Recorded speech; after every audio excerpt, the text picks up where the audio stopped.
अस्सलाम वालेकुम फ्रेंड, कैसे हैं? मैं हूं आपके साथ अदनान और आज हम बना रहे हैं मरूंडा। ये हमने फुलियां ले ली हैं फीकी वाली, तो इनको हमने 1 से 2 मिनट जो है रोस्ट कर लेना है। ज़्यादा नहीं, बस 1 से 2 मिनट, ताकि इनमें जो नमी है वो ख़त्म हो जाए।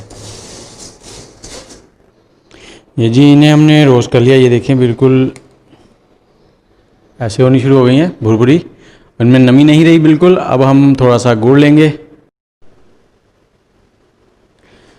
जी कढ़ाई में हमने लिया है बटर तकरीबन 1 टेबलस्पून के करीब, और अब हमने इसमें 250 ग्राम जो है गुड़ डाल देना है। गुड़ को बारीक कर लें आप और इसको हिलाते रहें साथ साथ। आग का फ्लेम जो है वो आपने मीडियम रखना है, ज़्यादा तेज़ नहीं करना, नहीं तो ये जल जाएगा। हल्की आंच पे इसको आपने पिघलाना है।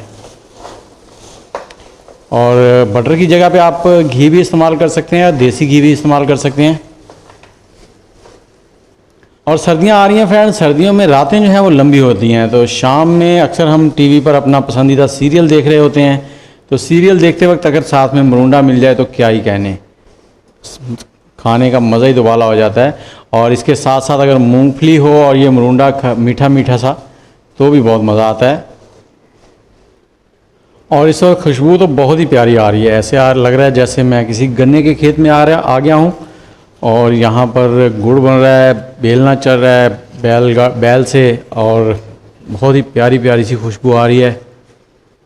और अगर आप कभी बेलने पे गए हों तो आपने देखा होगा कि आप लोगों को एक वो चाट निकलती है, जैसे ही वो एक बार गुड़ निकालने के बाद दोबारा उसमें रस डाला जाता है तो वो उसका जो चमचा होता है उसके साथ चाट बनती है।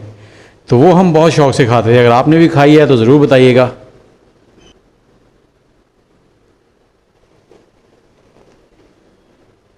और इसकी रंगत जैसी आप रखनी चाहें उस हिसाब से पका लें। अगर आपको ब्राउन पसंद है तो आप ब्राउन कर लें इसको, और अगर आपको लाइट गोल्डन ब्राउन पसंद है तो इस तरह का बिल्कुल ठीक है ये।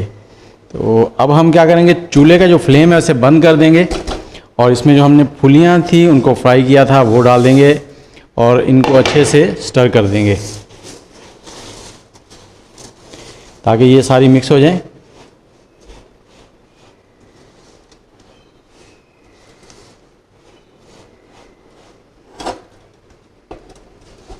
इस तरह से।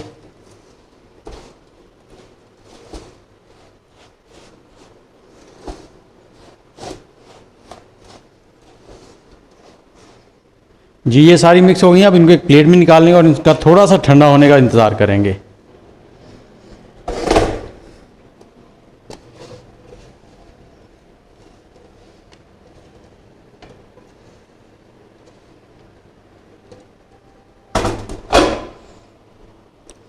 और जैसे ही ये थोड़ी हाथ लगाने के काबिल हो जाए तो आपने एक हाथ पे ऐसे पानी लगाना है, थोड़ा सा इसको लेना है और इसको ऐसे गोल कर देना है। ये आप साइज छोटे बड़े कर सकते हैं। देखना है तो ज़्यादा गर्म ना हो, तो उस हिसाब से करना है आपने। और पानी हाथों पे लगाते रहें ताकि आपके हाथ भी ना जलें।